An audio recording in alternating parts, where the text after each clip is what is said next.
Okay, so for this class prep, we're going to be talking about content exploration tasks and tools.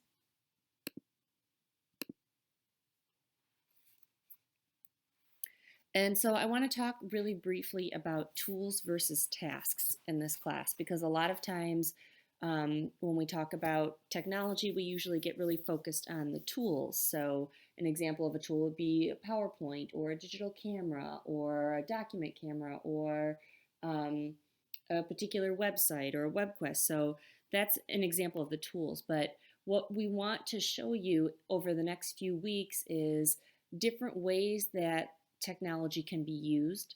And the ways in which we talk about that in W200 is by grouping those into tasks. So I have a couple of different examples here. So when we're teachers, what we usually do is we think of what am I doing in my classroom? What is the task that I need to accomplish?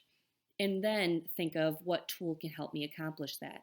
So my task could be I want to help my students create a presentation where they can basically show off what they've learned about the American Revolution. So they could do this using a PowerPoint or some other kind of presentation tool like eMaze or Google Presentations or Prezi. They could create a movie showcasing this, and this can be done with a lot of different programs, Animoto, iMovie, Windows Movie Maker, WeVideo, Adobe Premiere, a lot of different options here. They could do a Chatterpix, which is where they create a image and then they animate that image. They could possibly do a newscast doing that. Or using Adobe Slate, they could make some kind of a fake newspaper article or doing using Publisher, that would be another one, or there are a lot of different places that you can go to create newspaper articles. So those would be examples of the tools on this side and the tasks that I'm trying to achieve.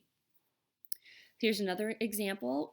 If I want to introduce my students to the different organs of a frog, I might do this by having an overhead projector of a particular image that I've drawn or one that came with the textbook. I could present an image again from a textbook or something that I found online on a document camera. I could have an online frog dissection simulation, so something where I could actually move and manipulate. And this is one of the things that you'll do in W200 this week is an actual frog dissection simulation. There could be some sort of game where I identify those different ones, or just a PowerPoint presentation that I'm using to present to my students and show them the different organs of a frog. Or I could actually even bring in an actual frog, and that would be another tool.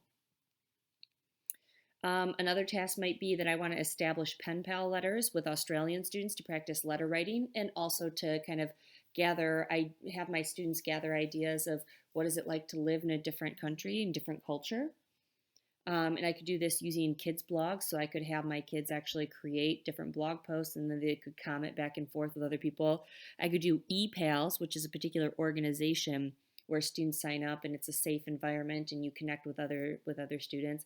I could even use iMovie to do virtual letters where they just talk about the different things. I could use Twitter as a possibility too, where they're tweeting back and forth. Again, these tools, there are lots of different tools that can solve this particular task. So what we do in W200 is we talk about technology that can help with particular tasks, and that's what we'll be doing for the next 5 weeks. And this week, we're going to start with content exploration tasks. And content exploration tasks are really how do I showcase new information for my students or allow them to explore particular knowledge or review knowledge or apply new knowledge. So that's a lot of the different ways that teachers use technology is heavily in this area. Production tasks are how can my students use technology to showcase what they know. So once they've learned things through the content exploration test, which is like a PowerPoint or a video or a website that students can go and view information from, then they take that information that they've learned and then they actually create something. So that could be where a student creates like a newsletter or a video or even like something like an essay, anything where they're producing to showcase what they do, what they know. Communication tasks that can be used by both students and teachers and even parents What we're focusing on is usually for student communication tasks. So, how does the student kind of collaborate with their peers? They might be using Google Docs or Skyping other classrooms through Mystery Skype or doing a lot of other things in order to communicate with other students or even students within their own class. How do they share information? Data collection and analysis tasks are where students are actually collecting data. For example, they could collect information on what they've been eating throughout the week and then analyze that to see how it compares to the US FDA recommendations, or they could collect information on the trees and what different trees are located in a different area or how many bugs are located in a different area to kind of talk about what goes on in that particular habitat. And then productivity tasks. We talk about that more from the teacher's perspective. What kind of technology tools can help solve the different productivity tasks that teachers have, like creating newsletters or creating new lessons or downloading templates, those types of things. So we have these different tasks that we've categorized, and they're not exclusive. Categories can overlap in one week or another. And the most important thing that you need to know is right here, which is tools can be used in more than one category. So PowerPoint, for example, could be used as a teacher content exploration tool where the teacher actually uses PowerPoint to create an introduction to a particular task. Like let's say the teacher creates a PowerPoint on the French and Indian War. And then the students could use PowerPoint to create a student presentation saying, here's what I learned about the French and Indian War. So it really can depend on who's using the tool and how you use that particular tool for the task. So this week we're going to start with content exploration. And again, so content exploration, just to kind of review what we did before, is that it helps students or teachers obtain knowledge of the content. And this can be either by exploring new knowledge, reviewing knowledge, or applying knowledge. And I'll talk about that in just a moment. What we usually use them for is building knowledge. So they can either explore new knowledge, review knowledge, or apply knowledge. So they could explore new knowledge through like a textbook or a science lab. So these things could be done online. Reviewing knowledge would be like through flashcards, and again, there are great online flashcards or Cliff Notes to talk about what they've previously read. And apply knowledge, so it could be foreign language practice or even math word problem practice. So how do you select a particular tool? So here's one example. You start with a standard. So this particular standard is kindergarten standard, and it talks about comparing and contrasting shapes. And so we put our objective down here, and as you'll know, this isn't a full objective. This is just a brief one so that we can kind of talk about it as we go through. So to compare and contrast shapes, the first thing that we want to do is compare shapes with real life objects. So how could we do that for this particular task? We could do a PowerPoint or a smartboard. There are lots of different options here. But so this is kind of how you start out thinking through from the standard to the actual tool that you're going to use. So I want to go through some of the different tools and share some examples with you, starting with the least complex kind of content exploration all the way down to the most complex. And we're not going to ask that you memorize these different ones, but you should be able to understand what these different concepts are, and it should give you the vocabulary to talk about these things. So the first one is reference. So technology can be used to just provide basic information to students, and this will usually be with just text, images, sometimes animation, but the big purpose for this reference is there's no significant interaction.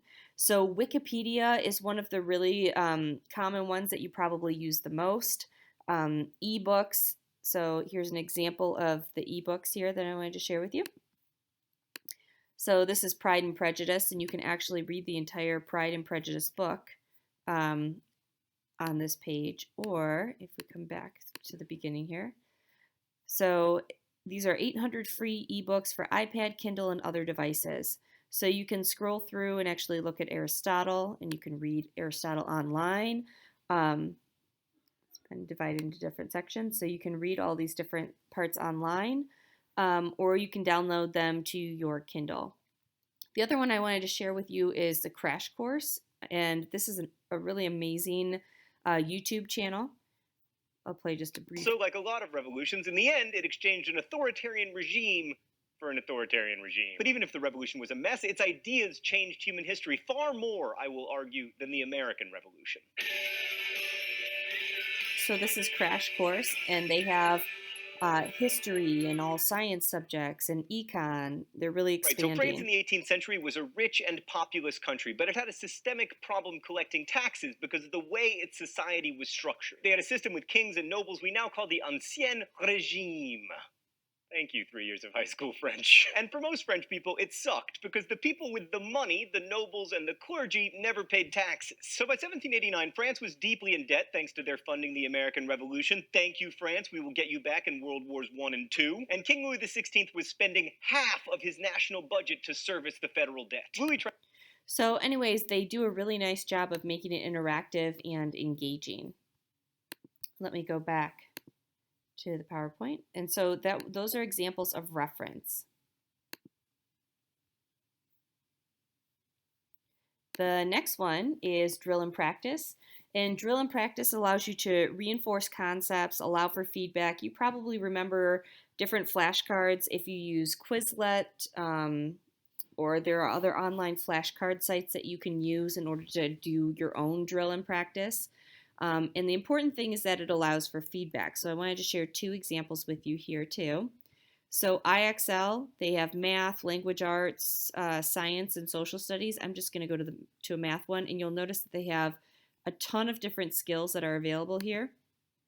I'm going to go here to the 3rd grade one, and let's say divide by 6. So 30 divided by 6, we're going to put the right answer, and it tells you just great job. 6 divided by 6, let's say I get it wrong.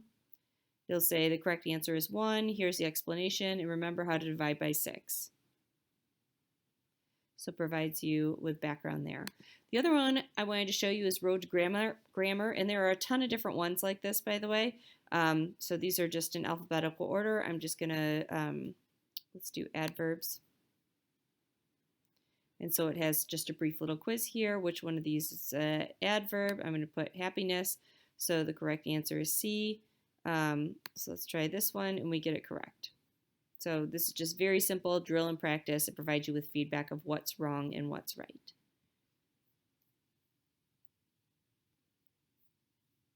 All right, let's go to the next example. Tutorial. And a tutorial introduces new material, but then it also has practice and review. So it's kind of like a combination of reference and drill and practice, where it provides you with information and then it asks you questions and allows you to practice those. So one example of this is the Khan Academy. And so here it asks you to answer different questions. So -5 minus 4 actually equals +4, so that would be -1. And then I can check my answer, and it'll tell me I'm right. And so this one, 30 equals k plus 23. Normally I would put 23 over there, and that would equal 7, but let's see what happens when I get it wrong. So it says incorrect answer. Let's try this again. So let's say I do get the answer right. And so here are the different points, and here's where I need practice. And so I can actually go through here, and then I can watch videos on the Khan Academy.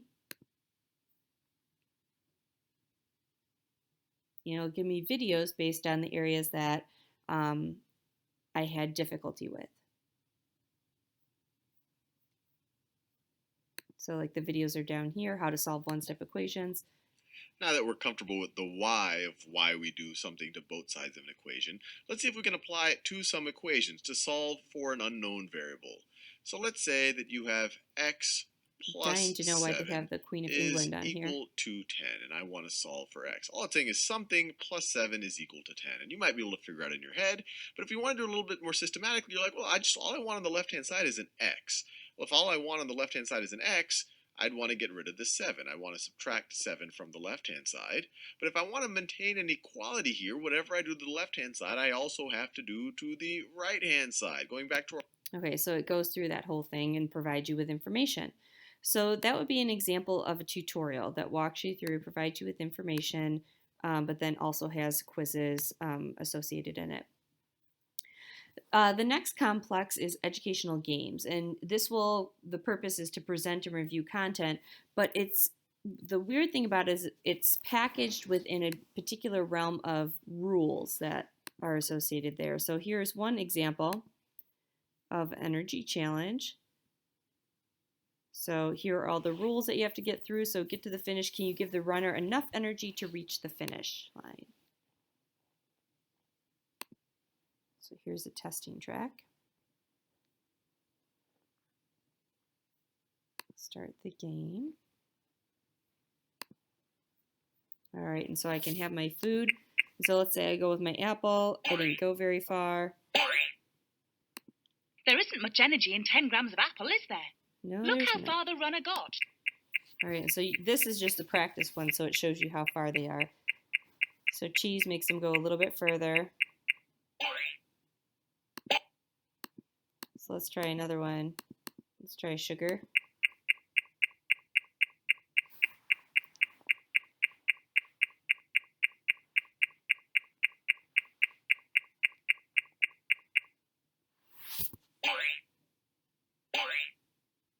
The runner reaches halfway. Did you think 10 grams of sugar would take the runner further? So anyway, so then you can get to the finish and actually play the game. So you put how much apple they need to do in order to reach the end of the track. So let's say 100.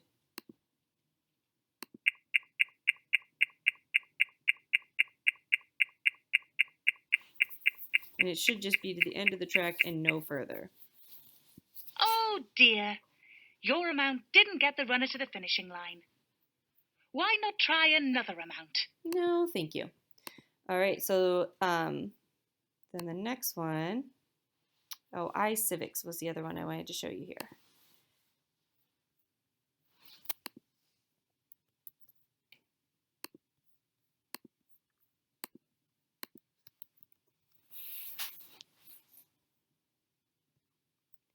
So iCivics is a game.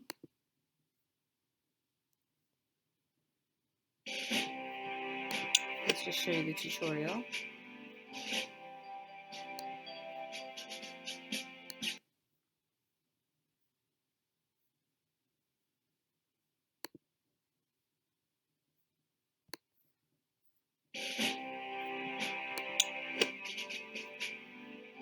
Anyway, so what you have is you have different players around here, and it'll give you different resources. And we customize our country. We can actually change our flag if we want to. I'm just going to kind of go along with this. And then it has different resources over here. The policy, so your top secret goal, you must collect all 15 resources to end the game, or to end the game. Each country has a different goal resource, but you must collect 15. So this will tell you a little bit more information about it. Anyway, so you click through it and different people play different parts of the game. Anyway, so you can kind of explore that, especially if you're interested in civics.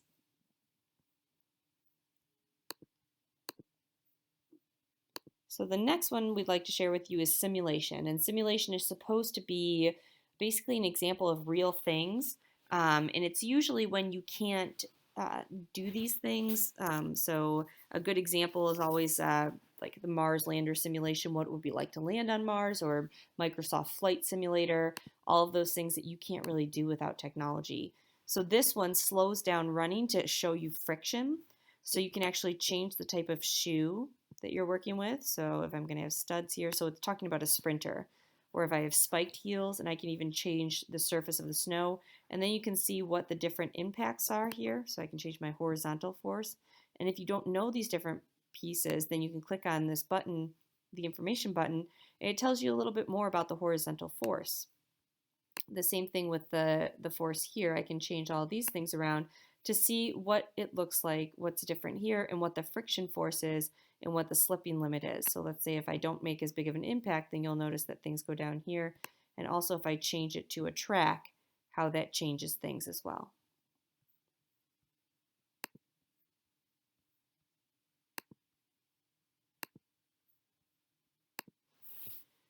Okay, so the last one that I want to share with you is open-ended tools. So there are a lot of different ways that you can provide opportunities to interact with the content where you don't necessarily have you don't necessarily have to have a specific goal, but the tool can be manipulated to accommodate various content areas. So Geometer Sketchpad or GeoGebra, these are both really great. So this is a free tool. GeoGebra is costs money, but you can have different pieces here that where you make different polygons, and it actually will help you measure all of these different things and show you the different pieces. This one is Google Maps, so you can actually create a video walking tour. So this is a video walking tour of France. But the really cool thing about Google Maps is you can collaborate on this as a team. So let's say that your students want to create a virtual tour of New York, or talk about how that differed back in 1955, or historical elements, or say that you wanted to create a virtual tour for people that have never visited your city before and you want to create great videos and kind of commercial elements. You could do that with Google Maps. So that might be a really fun way to use it with your students. So that's the examples for content exploration. And again, I hope that you explore lots of different tools and figure out what are the best ways to explore content in my particular area for my students, and what are some ways that I can make it really engaging for them.